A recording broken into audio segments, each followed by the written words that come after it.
Bien, mes chers collègues, Madame la Présidente, l'an dernier, à cette même date, j'attaquais la présentation du budget 2019 concernant la formation, les transitions professionnelles et l'orientation par ces mots. Un budget 2019 inédit pour des ambitions inédites. L'engagement n'était pas mensonger. Nous avons tenu parole. La sémantique n'est pas innocente. Pour certains, elle a le pouvoir de manipuler et de fabriquer des normes. Les premiers de cordée qui réussiraient, les autres qui seraient responsables de leur chômage, de leur précarité, les entreprises de vilains employeurs qui abuseraient des CDD. Évidemment non, ce n'est pas l'usage que nous avons de la sémantique. Pour notre majorité, la sémantique compte, porte des valeurs et donne du sens. En parlant sémantique, Madame Pénicaud, il y a encore quelques jours, se satisfaisait dans un tweet que chaque trimestre, des emplois étaient créés et que le gouvernement gagnera la bataille pour l'emploi.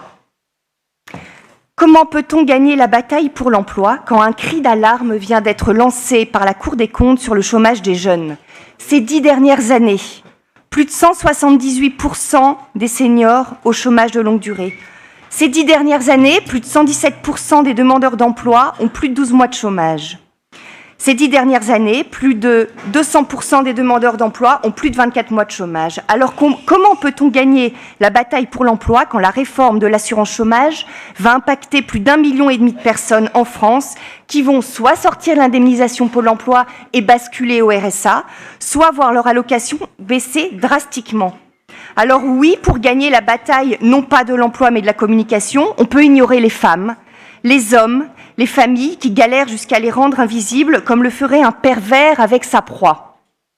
Notre région de gauche, chaque jour, travaille et adopte une posture pour rendre visibles les ignorés et respecter les oubliés.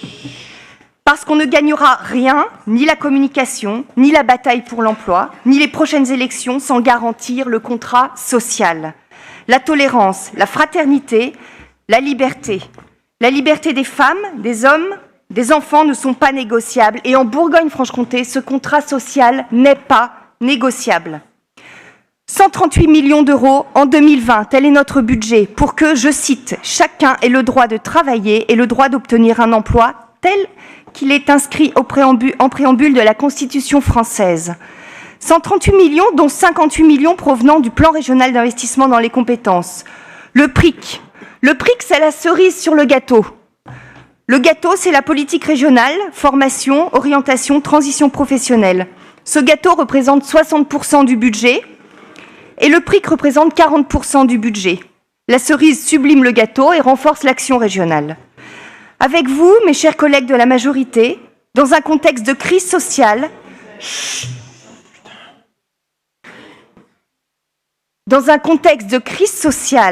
crise de la parole politique, crise de sens et besoin de reconnaissance, nous pouvons assumer que nous sommes soucieux de sortir des formulations aseptisées et cosmétiques, parce que depuis 4 ans, nous travaillons pour apporter une réponse politique, pragmatique et humaine. Notre bilan le justifie, notre budget le traduit et notre équipe l'incarne. Quand on double la rémunération des stagiaires de la formation professionnelle et quand on triple celle des jeunes, quand on triple les aides à la mobilité, quand on attribue 200 € dès que la personne entre en formation du conseil régional, eh bien, nous apportons une réponse politique, pragmatique et humaine. Pour information, depuis le 1er septembre 2019, ce sont plus de 7000 personnes qui se sont vues attribuer les 200 €. Ce sont plus de 70% qui ont vu leur rémunération augmenter. Quand la région anime et porte un service public régional de l'orientation, gratuit, de qualité, de proximité, ce sont plus de 53 membres sur 223 lieux d'accueil en Bourgogne-Franche-Comté qui animent et qui représentent et qui incarnent ce service public régional de l'orientation. On apporte une réponse politique, pragmatique et humaine. Quand nous travaillons avec ma collègue Sophie Fonkerny et avec la profession agricole à un contrat d'objectifs, pour diagnostiquer les emplois sur les territoires, pour anticiper les besoins en compétences, pour accompagner les évolutions professionnelles, pour éviter les ruptures et les souffrances, et pour accompagner aussi les reprises d'exploitation, eh bien oui, nous apportons une réponse politique, pragmatique et humaine. Quand nous travaillons avec les branches professionnelles, les organismes de formation, les partenaires sociaux que je salue pour innover pédagogiquement, je pense aux blocs de compétences, notamment dans le BTP, dans la maroquinerie, dans le tourisme également, de manière à répondre aux besoins en compétences sociales, au savoir-être tant demandé par les entreprises, mais également, je pense au BTP pour répondre aux transitions écologiques. Et nous avons travaillé évidemment aussi avec Frédéric Collat sur ce sujet. Et également dans le secteur de la maroquinerie, nous apportons une réponse politique, pragmatique et humaine.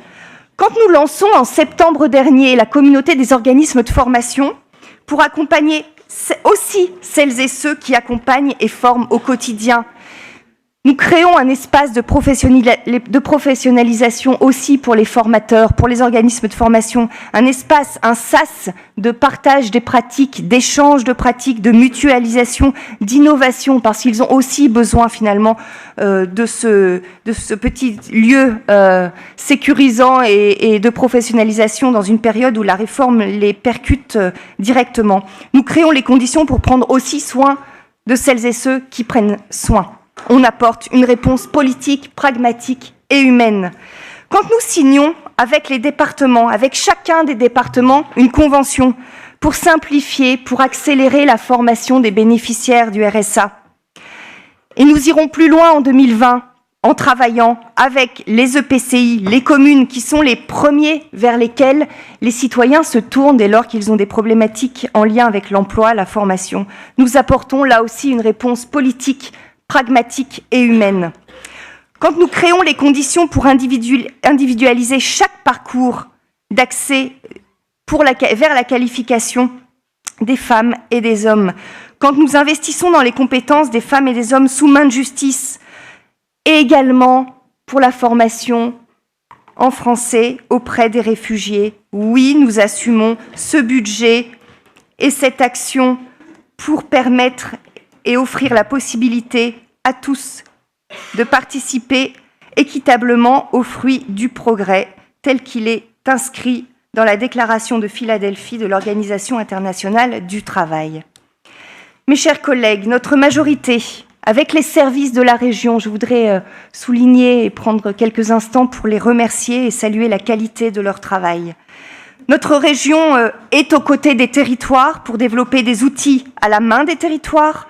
Notre région est aux côtés des organismes de formation, et j'ai envie de leur dire, vous n'êtes pas seuls, contre la libéralisation du marché du travail, et nous sommes là. Et nous sommes là également, et la région est là également, aux côtés des citoyens et des employeurs, parce que c'est bien le capital humain qui participe au développement des territoires et des entreprises. Je vous remercie.